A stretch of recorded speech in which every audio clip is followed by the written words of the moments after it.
absolutely. I mean, not just further up the agenda, but at the very top of the agenda should be securing the vaccine. Every South African has, put their lives on hold. The economy is deeply damaged, especially over this festive season.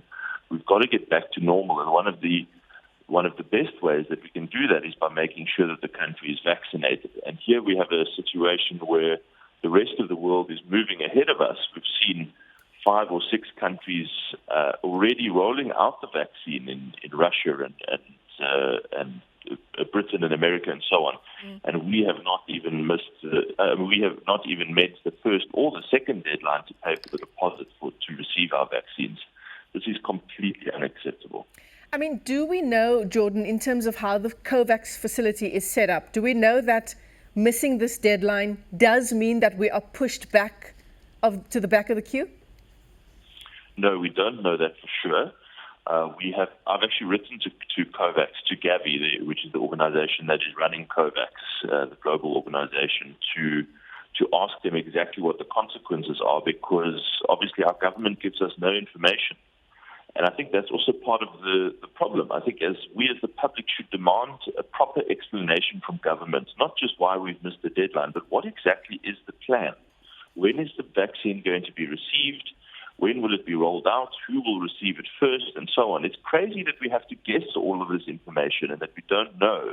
Our government is not telling us and being open with the public. So I've written to ask what the implications are exactly of missing these deadlines. But one presumes that you have a deadline for a reason. It's not just a theoretical exercise. Yeah. And so I really hope that there is no serious consequence that costs lives in missed weeks and months without the vaccine. Yeah. Look, we know that the vaccine will change the COVID-19 picture in our country, but not everyone is going to get the vaccine. Even if we do get it by the middle of next year, it's going to be a small portion of the population. And the best advice in the interim is for all of us to behave as if we are COVID positive and to take all of the necessary precautions. Well, yes, that is of course true, but it's actually a good question contained in what you've just said, is why are we only getting such a small number of doses?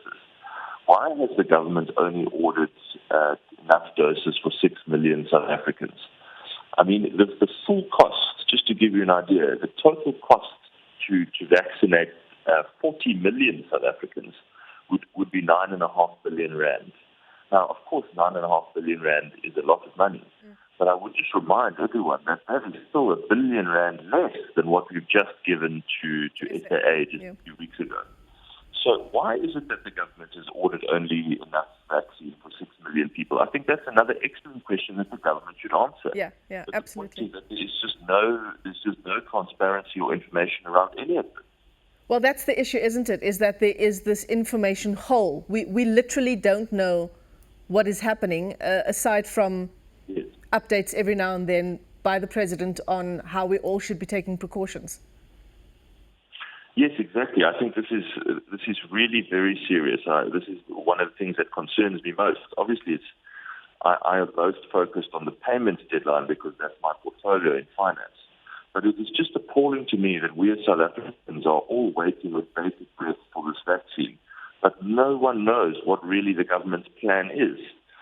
Why is it that we should be left guessing like this? It's just unacceptable. I think the government should have a clear, transparent, published vaccine rollout plan. They should have regular interactions with the media and the public, giving full and frank information so that there's no guessing. And we should understand, if we have missed these deadlines, what are the implications thereof? Why have we missed them? It's not a huge amount of money. It's not as if it's unaffordable. And when will they be paid? When exactly will our obligations under the COVAX program be met so that we can know, right, we've paid now, the vaccine is on its way, everyone can breathe a small sigh of relief going into Christmas. Look, let's talk about some other issues relating to COVID-19 and heading into the festive season. We know that many industries, including tourism and hospitality, were hoping to sort of claw back some of the losses of the height of the pandemic in the middle of the year. Given what you've just said about, we don't have a lot of clarity around a vaccine. Our numbers are again rising exponentially in terms of infections every single day. Does your party, which governs the Western Cape, does it still believe that the best option here is to open beaches along the Garden Route area? Oh, absolutely. There's no doubt about it. Look, I mean, we know that lockdowns in South Africa have devastating consequences for people's livelihoods and also for people's lives. You know, poverty is also a killer in South Africa, and unemployment is also a killer, and stress and so on. All of the things associated with economic depression and lockdown. So that we don't believe that lockdown, in the sense of preventing businesses from operating, preventing people from going on holiday and so on, is a sensible strategy for South Africa. We think it's disastrous. It won't do much to the virus in any way. You know, beaches are one of the safest places one can be in this virus, outdoors. And in fact, all that happens when you close beaches is that you force people indoors, which is actually the most unsafe place to be. So we don't think that this is an evidence-based, sensible intervention, and it should definitely be opposed.